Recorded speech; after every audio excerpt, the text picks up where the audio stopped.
It is 16 minutes past 10 in the morning on Friday, the 15th of May. The weekend beckons. We've reached the end of the week once again. And what an interesting week it has been so far. Looking like the FTSE is going to be ending the week on a lower level than it started. Same with the S&P over in the States. And we've seen an awful lot more sort of government bailouts that have been announced over the previous few days. All across the developed world, for that matter, as the Wu flu crisis continues. However, on today's market broadcast, I have got a favourite returning to the broadcast is Tim Price over at the Price Report. Tim, thank you very much for joining me today. Pleasure. Tim, what are you planning on doing this weekend? What have you been looking at in the markets this week? Well, my plans for the weekend, I mean, I don't want to rush things, so I'll schedule some time to be looking out of the window in the afternoons. I don't want to have all my day, have all the fun front loaded. But it is going to be the same, war thunder. I'm going to be shooting the Bosch out of the sky with my family of Spits. Right. And I dare say doing a bit of market research as well. That's the one great joy of lockdown is it gives us all infinite terrains of time to catch up with our reading. Yeah, I do the looking out the window part in the morning myself. Just like to blow the best part of the day early. But in terms of what we've been, in terms of what we've been sort of discussing, actually, just before we started recording, I'd like to dive into some of those issues. We were talking about how with the level of bailout money that we're seeing brought about, the latest going to TfL, 1.6 billion pounds. We've got estimates of what the UK budget deficit's going to be by the end of the year, ranging from 200 billion to 500 billion pounds of money that the Treasury didn't have. What's your thoughts on how we're going to pay for all of this? It's a very good question, and I'm not sure anyone has the answer, a definitive answer yet. We've already had a trial balloon of higher taxes being floated during the week, and sort of swiftly knocked back to ground by a lot of members of the Conservative Party. But the bottom line is this is whether or not this is a self-inflicted wound. The lockdown is kind of academic now because we are where we are. But it's going to cost billions, probably tens of billions that there was no provisioning for, came out of a clear blue sky, effectively. And so the way I would look at the COVID-19 crisis is it's acted as a time machine that's just accelerated us perhaps years into the future. I think we were going to end up here anyway, because it was quite clear from the stimulus that was first enacted in 2008, 2009. There was no signs of that ever going away. In other words, once the monetary spigots are loosened, they never get tightened again. The Fed has attempted to taper, and that just led to taper tantrums in the market. So once markets get an appetite for easy money, then that genie is almost impossible to get back into the bottle. That said, something else we discussed just before we came on air. I mentioned that although I haven't seen the full show and probably won't, I noticed that because I follow Luke Johnson, the entrepreneur, on Twitter, that he was on BBC Question Time last night, and there's a short segment of the recording that's available on Twitter for anyone that follows either me or him. And he makes the point that of a panel of 5, he's the only person reflecting the private sector. Everybody else basically is in the employ of the state. So I think one thing that's almost inevitable now as a result of this, and the crisis, and B, how the crisis has been handled, which has turned it into more of a crisis, is that you're going to see almost turf warfare break out between the private sector, in other words, the people who actually generate tax revenue, and the public sector, in other words, the people who actually scarf it down. So I think it's going to be, the culture wars have only just begun. It's an interesting sort of take on where this might go. It does seem like the size of the state now is can only go up. I mean, there really isn't much of a hope of it going down when clearly the government is willing to spend huge quantities of money, and the Bank of England is just willing to stand there to finance it. I noticed interestingly there was at the beginning of April.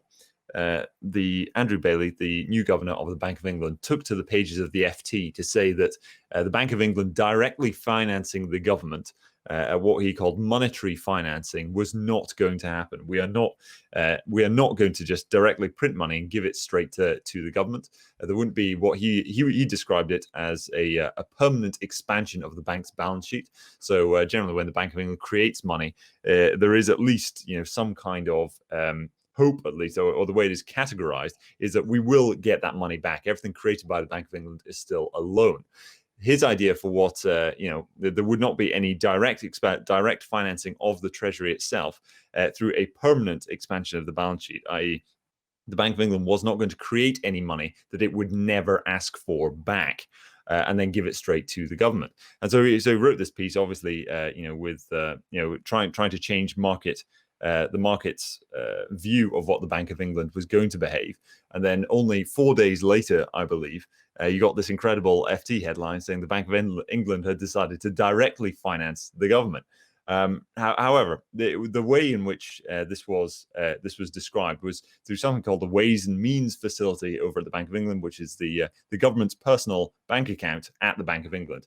And the Bank of England has recently effectively given the government an unlimited overdraft facility. So as much money that the government wants to spend, it can spend simply by drawing directly on this overdraft. Rather than having to go to the bond market to borrow it. So it's in theory, it's a gigantic money tree that could just be taken down and chopped down as needs must whenever the government likes in the future. However, interestingly, while this has been tapped, this magic money tree was tapped in 2009 at the very beginning, and the government took £20 billion from it. It has not actually happened yet, and I think this might be a big indicator as to whether just how deep the government's thirst for cash becomes, is when it does decide to tap this Ways and Means facility. What do you make of all that? Well, in terms of whatever the bank or the bank's employees said about not monetizing the debt and never believe anything until it's been officially denied, I think we're going to see just ever more outrageous financing, some of which will be done through the bond market, and some maybe, you've referred to this overdraft facility. I think the bottom line is that you can kind of get away with this nonsense provided every other government is also doing it. But at some point, the piper must be paid, and I think it's at that point when we start seeing much more pronounced currency volatility and even higher prices for the likes of gold, which are kind of like a warning sign that confidence in the currency system is on the wane. Yeah, it does seem like gold in pretty much every currency, including the dollar, is going up. And if gold is going up in dollars, then you can really sort of bet your hat that it's going to be going up in every other currency as well. And here in the UK, of course, it's been a dream time to be a gold investor. However, when gold goes up as much as it does, and that's generally reflective of bad conditions elsewhere. It's one of the strange dichotomies of being a gold investor, I suppose, is that the gold price going up a load and your investments becoming worth an awful lot more is generally reflective that bad things are happening elsewhere. What's your thought on the gold space as it is? I mean, we've seen some pretty interesting action just over the last few months. An incredible rip after an incredible collapse in the depths of March. Yeah, you're right. There's something very perverse about gold in that it is kind of the portfolio insurance you never really want to have to claim on, because, as you've alluded, gold going higher is indicative of big problems and big stresses elsewhere in the system. But the reality is that the government response to the pandemic has been unprecedented. So the virus itself, I mean, it has shown the inadequacy of healthcare systems, relative inadequacies of various healthcare systems around the world, the complete lack of preparedness for something that realistically does happen on a fairly regular basis. In other words, either old viruses or new viruses starting to circulate. But the response has been completely unprecedented. I think will go down in history as a huge misstep in terms of the lockdown, in terms of basically destroying, at least temporarily, the productive capacity of the economy. So, but provided that everybody's basically, plucking notes off the money tree at the same time, you can get away with it for a while. But I think anybody in their right minds would just be looking at trying to shore up something that's closer to, frankly, sound money, and that, clearly paper money no longer fits that requirement. It was interesting during the week. I've been having an off-on discussion with our local Tesco, who has attempted to prohibit the use of cash altogether. And obviously, as someone who's helped write the book, The War on Cash, from some years back, together with you guys, this is something that's quite close to my heart. And we actually wrote to the Bank of England to ask whether they had an opinion on basically a store refusing to accept cash. And they said, well, effectively, it's kind of between you guys, that it's down to sort of private participants as to whether they accept cash or not, which I thought was, frankly, passing the buck. It indicates that if we are going to expect someone to save physical cash, it's not going to be the Bank of England, sadly. Yeah, it does seem like that now is the time when physical cash is becoming ever more spurned. It's yet another of these accelerants. These conditions where there was already a trend for less use of cash in society, and yet this event has shown up and really reduced the amount of people who are using it. It's a completely spurious argument to claim that that using physical cash can spread viruses, because by the same logic, you'd never touch any physical goods whatsoever. So there's no point doing any shopping to begin with.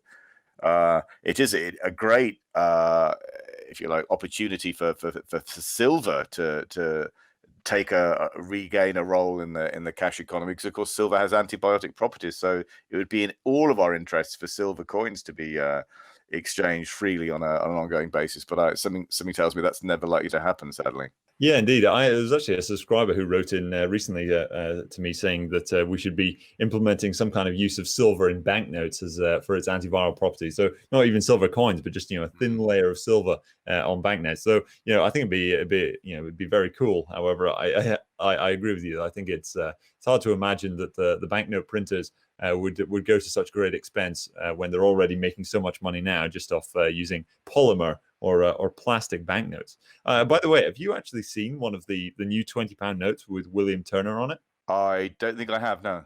Yeah, it's interesting. So they were actually, the new 20s were released into circulation on the 20th of February this year, and I've not seen one yet because very soon after the lockdown, nobody wanted to use cash anymore. So it's like I called it William Turner's sort of lost masterpiece, because it was the image itself, the Fighting Temeraire, was voted like the Britain's best painting by I think on BBC Radio 4, I think, many years ago. And we put it on our banknotes, and now nobody sees it anymore. Yeah, it is an iconic picture, certainly. Yeah, looking into the investment world a bit more. So we've been on the monetary metals there, and the and banknotes, of course, the sort of monetary side. On the investment side, we've seen quite a lot of people calling for this is the death of value, and of course you are a card-carrying value investor.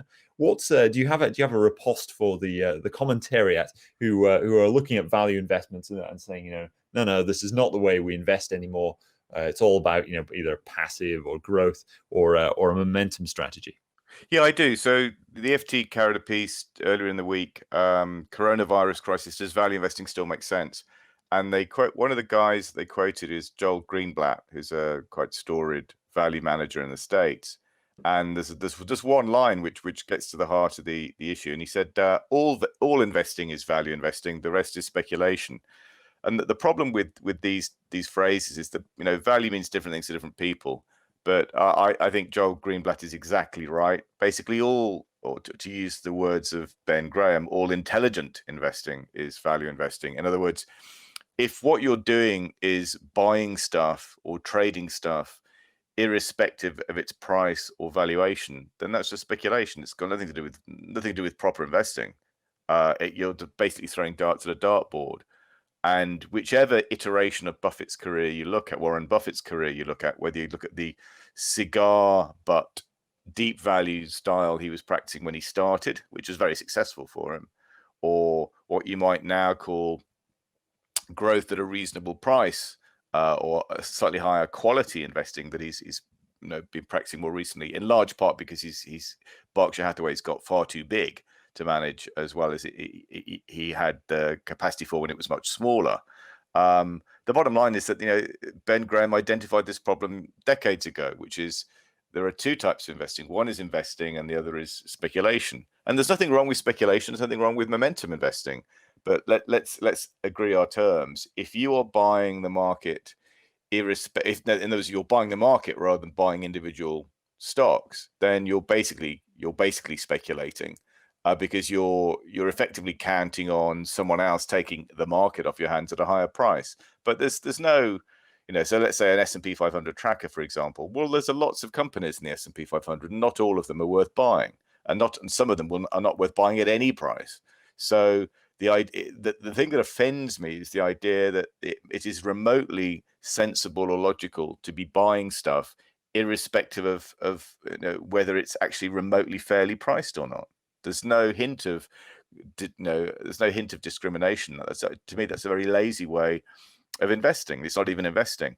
And the reality, as this article points out, and there's been quite a bit of correspondence about it in the letters pages, as you might expect, is people said, well, value's been out of favor for years. Well, value's been out of favor on a comparative basis relative to growth for the last 10 years, because you only had to make two decisions you only had to make two decisions as an equity investor. One was, which market did you own? And you only had to own the US because that's been the best performing market. And then even within the US, you didn't have to own the market. You just needed to own the shares of Facebook, Amazon, Apple, Netflix, and Google. And that gave you all your returns, and everything else lagged behind that. But just because, history shows that this kind of stuff happens on a regular basis. One of the reasons I invest the way I do is because human nature doesn't change.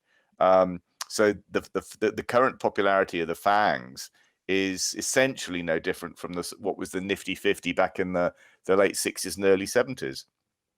And ultimately, the market corrected the fortunes of those companies, and people lost fortunes.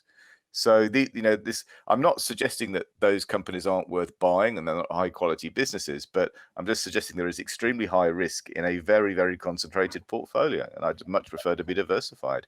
But people treat value as if it's lost money. It hasn't. It's just not done as well as the FANGs, but nothing else has either. So it's a bit like saying, well, is this the end of tobacco and every other sector in the economy? It's just a nonsense argument. We mentioned Buffett earlier on in the call. What do you make of his latest announcements, which are where he's not wading into the market at this time to try and buy opportunities, and that they're still they've sold out of their airlines, and they're sitting on this gigantic pile of cash, which plenty of commentators have seen as a very bearish signal. As Buffett is supposed to be this, is almost like it's almost like the Fed put. The Buffett is always meant to wade in at the very worst of times to bail out various sectors with sweetheart deals and the like, and extract enormous rents for himself and Berkshire Hathaway. His reluctance to do this now has been taken by many as meaning the market is destined to go an awful lot lower. What's your take on that? I agree with the skeptics on this one. So I wrote about it in the most recent price report, the response to firstly what Buffett said in his sort of 4-hour solo AGM for Berkshire, which is extremely impressive. I mean, he's a class act now into his 90s. He's still a class act, but I think it's extremely telling that firstly he basically completely capitulated on the airline stocks, which is probably the right thing to do. So every investor on the planet will probably have things that they wish they didn't own coming into this crisis, and for Berkshire it was the airline. So he didn't spend too much time debating. He just chopped all of them. So he sold every single position in airlines that he had. I think that's quite telling. Another thing I think is quite telling is the fact that Berkshire's sitting on hundred plus billions of cash. So I think the thing specifically to be doing with Buffett now is it's not what I say, it's what I do. And he's been assiduously avoiding making big investments for years now and building his cash pile. That will probably stand him and the shareholders of Berkshire Hathaway in good stead. So I think it's absolutely right to be taking a rather sober attitude to what he was saying. reading between the lines, because he's so widely followed. He isn't completely free to speak his mind. But reading between the lines of what he's saying, if you look at the presentation, he goes to great pains to talk about the impact of the American Civil War, of the Great Depression. That suggests to me that he's expecting bad times ahead. And so you look at how Berkshire's positioned, and I think Berkshire owns some stakes in great companies, but it also owns huge swathes of Wall Street, which I wouldn't call necessarily a great investment. But I think, again, reading between the lines, he's expecting a generational bear market. I think that's the only way you can account for the positioning of the portfolio. So when basically the most successful investor and capitalist on the planet is sitting on his hands while the market sells off, I think that's terribly meaningful. Yeah, does seem to be quite the warning signal. There were, plenty of folks are saying, Buffett's lost his touch. It's because his fund is so big. It's because he's getting old. He's no longer the man he once was. But I find he always does appear to be just as sharp as he was before. As you say, just the ability to hold a 4-hour press conference does speak. Powered by a single can of Coke. Oh yeah, indeed. Yeah, always got to get the sponsorship in there, or it's effectively his own sponsorship of the company. Yeah, I mean, it does seem like I don't think the indicator that his investing decisions have been has stopped working as a result. But moving on slightly there, so we have Buffett sitting on this gigantic pile of cash, while ironically, the Federal Reserve is doing its best to set that cash on fire. That seems to be ultimately Buffett's in the deflation camp. It's the huge debt that has been accrued within the corporate sector all across the developed world and indeed in the emerging market. This is going to become a very, very big problem, and central banks aren't going to be able to aren't going to be able to set that cash on fire. I mean, are you? What's your take on that? Do you think that the deflationary forces are going to win out in the end?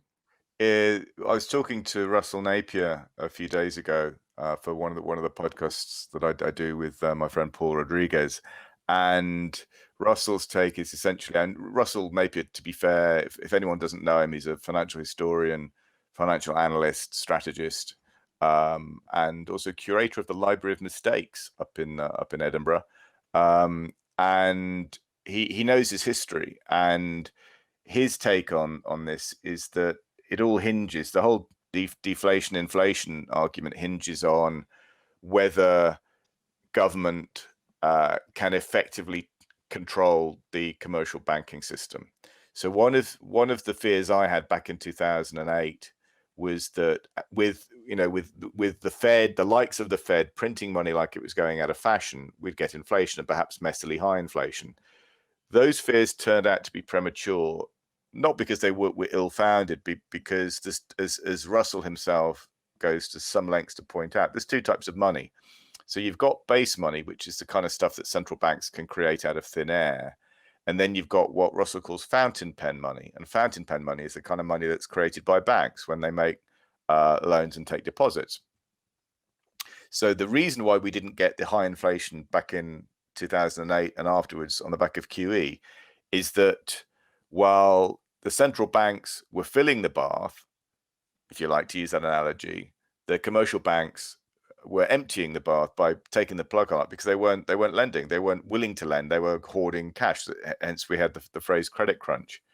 So the critical thing, the critical determinant going forward is whether, let's call them governments, because the central banks are ultimately an arm of the government. They're notionally independent, but I think we can all read through that charade. So the critical factor is whether governments can take sufficient control of the banking system to ensure that they basically keep on lending and keep the money supply buoyant. And if they can, that's also a form of financial repression, of course, because you've now got a command economy dictated by government and not by the free market. But if they can do that, then the outlook is undoubtedly going to be inflationary. If they fail in that, which they did arguably from 2008 onwards, then the outlook's much more likely to be deflationary.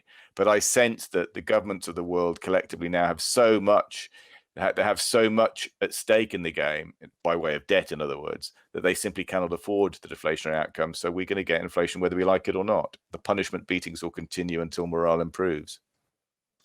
Does seem an incredibly, it's sort of a tale of extremes ultimately. The whether or not the government can succeed in creating inflation. I remember Russell Napier saying a while back that while central banks struggle with creating inflation, and as they have for the last while in creating inflation anywhere outside of asset markets, treasuries have no such problem. So the Treasury Department of all governments does not have that problem with creating inflation in the way that central banks do. And he gave the example that in a very deep recession, that the government could simply say, student loans, don't worry about it. We'll take all of those onto the Treasury's balance sheet. So the Treasury will, not the central bank, but the Treasury will simply forgive effectively all of that student debt, and that would be something that would that in his mind would definitely spike inflation. It does feel like something like that is going on, where it's almost a debt jubilee in a way for some people, because their debts are forgiven by the government. And yet, at the same time, it would require the government to borrow money from somewhere, probably the central bank, in order to do it. Which seems like a very, it does seem like a very inflationary outcome, right? Absolutely. I mean, the big problem here is unintended consequences. So the book that I continue to cite as my Bible for the law of unintended consequences is a book called 40 Centuries of Wage and Price Controls. The clue being in the title that effectively for all of recorded history, governments have attempted to control the economy, manipulate prices, effectively, attempt hard to control inflation. And it never ultimately works, because whatever good they do manage to inflict on the rest of us, there are always unintended consequences that have their own second order impacts. And so then there's more intervention required, which leads to more second order impacts, and et cetera, et cetera, et cetera. And the best example of this from a sort of a comic perspective is Milton Friedman, who said, if you put the federal government in charge of the Sahara Desert, in 5 years, there'd be a shortage of sand. Yeah, it does feel like there's not really going to be an end to the level of financial intervention that we're going to see, and I think we're actually at the short end of the wedge. Tim, we are running out of time here somewhat. If there are any closing comments you'd like to make, or any indicators that you're looking at in the coming week or the coming few weeks, in fact, what do you think? I'm keeping my head down. So the only sort of passing comment I'd make is probably want to reiterate one I will continue to make, which is, I think given the risks out there, this is certainly not a time to be a hero. So the watchwords for me will continue to be things like, given the risks, there are also opportunities. I mean, Jesper Cole is featured in today's FT, pointing out, as some of us are well aware, that there is actually one country that's set potentially to benefit perhaps more than any other in the height of this crisis, and that's Japan, because their companies have been dealing with deflationary depression conditions for 25 years. So they now have corporate Japan now has the healthiest balance sheets in the world, compare and contrast to America. So there are going to be winners and losers, I suspect, out of this. But I think my closing advice would be, given the extraordinary conditions out there, given both the level of opportunity and also the height and level of risk, you can't be too careful, and more specifically, you can't be too diversified. Tim, thank you very much for joining me as ever. Thank you very much for having me. That was Tim Price over at The Price Report. No time to be a hero. It's quite a phrase to end the week on, but end it we must. We shall be back again next week, of course, where we shall have another roster of our editors here at Southbank Research. Anyway, that is all from me for today. Hope you have a good weekend, and you stay safe and stay in good spirits during the lockdown. It's looking sunny once again, luckily for me here in London. Hopefully it's fair weather for you wherever you are listening to this. That's all from me for today and for this week. We shall be back again on Monday.